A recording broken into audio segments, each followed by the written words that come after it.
Welcome to TouchPoints TV. I'm Debbie House, the editor-in-chief of Retail TouchPoints, and I'm here with Ed Stevens, who's the founder and CEO of Shopatron. Thanks for joining us. Oh, thank you for having me. So we're here at the Shop.org event in Denver, and we're going to talk a little bit about some industry trends, but first I want to give you a chance to just give us a quick overview of what Shopatron does. Well, Shopatron is an e-commerce order management company. So we are providing the fulfillment solutions for retailers and branded manufacturers, not shipping any product, not running any warehouses, but all the software that connects their website to any of the fulfillment locations that they want to enable for a customer. So a manufacturer might want to enable 1,000 of its retail locations for in-store pickup. Or a retailer may want to enable its store locations to ship to the customer's home or do in-store pickup. And we're the software solution that makes all that happen. And your solution has become much more vital to the entire retail process these days with the consumer-driven society that we're in right now, and consumers really want to be able to order anywhere, pick up anywhere, have it delivered anywhere. Do the retailers that you speak with see this as a concern? Do they feel like the customers are asking for too much from them? Or well, retailers often feel overwhelmed because there's just so much for them to do and only so much budget and resources that they have. But the consumer ultimately decides how business gets done. All of retail is organized around what consumers want. And it will reorganize itself continually to suit whatever shoppers think that they want to do. And so really, Circuit City in 2006, when they launched in-store pickup, they were the first to do it. They announced very shortly after they launched it that 30% of their online customers were picking up their online orders in a Circuit City store. And this just floored everybody in the e-commerce industry, because if you had been at a trade show like this, everyone was thinking e-commerce will make brick and mortar go away. Right. It was disintermediation was the topic of the day. And now that's 180 degrees flipped around, where it's clear that in Best Buy it's more than 40% of online orders are picked up in store. Walmart, it's more than 30% of their online orders are picked up in a store. And typically it's more than 30% of online orders are picked up in a local store for the merchants who enable it. And anytime you're talking about 30% of something in retail, that's a big deal. If you were a payment method that was 30% of the customer's usage, you would be a major payment method, right? Like it's MasterCard. A batting average. Yeah, MasterCard is probably less than 30% market share, and they're a must-have, right? PayPal is 10, 12, 13%. They're a must-have. So this is why retailers are reorienting around enabling this type of experience.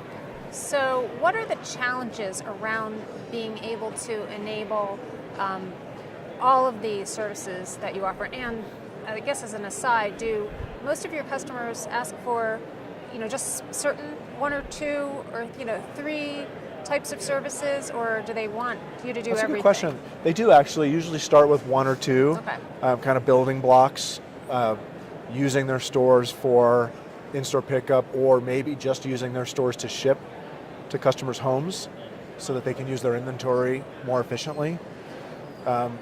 Retailers are, there's no technological hurdle to it. We provide a cloud-based solution that's very easy, very cost-effective to put in place, and we can deliver it on time.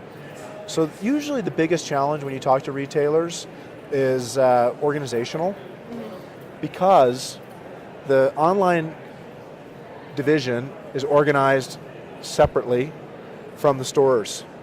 And so when you look at the manager of the online store, if they send a customer to pick up locally, who gets credit for that? The store manager or the online store manager?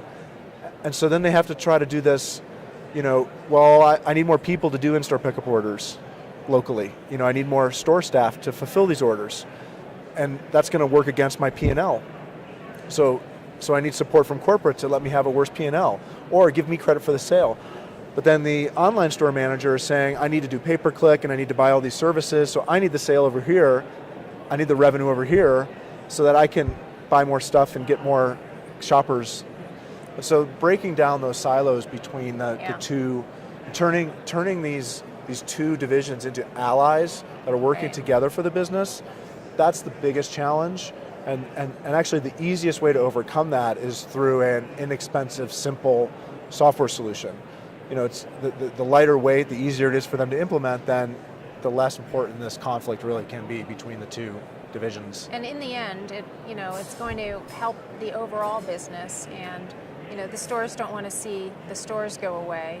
And if you're improving the overall business, then you're all benefiting. So I guess that's a C-level objective at that point too.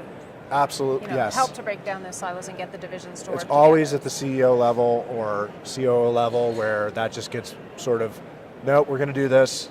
You guys go sort that out, and that's how it happens with all of our customers. Yeah. So the most successful ones have been the ones that really have the top down motivation to make this work. Yeah, and if you think about it, okay, you're facing competition from pure play online retailers, and let's just say Amazon, even in their own category, and you're a brick and mortar retailer with 100 stores, or Best Buy with 1,400 stores. Like, what is your choice but to leverage your stores to give a richer customer experience and more options for returning product, more options for buying online and picking up locally, right? What is your choice? You have to use those stores. That's your main difference from Amazon. So they've got to do it, and I think one of the reasons they haven't done it to date is because there hasn't been a solution as easy as ours to implement. And one of the reasons why Shopatron is growing as fast as it is because we found a way to enable this for a retailer. It's actually pretty easy to do, and that makes a difference. What's the implementation time frame? For a retailer with, let's say, 300 stores, I'd say on the inside 3 months, 6 months probably average. But usually that's held back because they're also re-platforming the front end at the same time. Right. If we just decided to plug it into a website, we could do it in 2 to 4 weeks. But they have issues around their distribution centers, I'm sure, and where they're moving product from and to. Yeah. They need to have that in order before they can enable it. Their IT department has to be able to give us inventory information, or they have to train their store associates. So, if they have the big store manager meeting 4 months from now, they're gonna plan to train them at the store manager meeting. They're not gonna bring everybody in 2 months earlier just to train for. Right. You can't just turn it on. Everybody has to be on board and know how to implement. However, for our fastest implementing customers, they often will launch 3 stores first, and actually they'll do a little pilot using 3 stores plus a distribution center, and then roll out more stores. So if you do it that way, then you can actually get it up and running in that 2 to 4 week period. So what's next for this area? Well,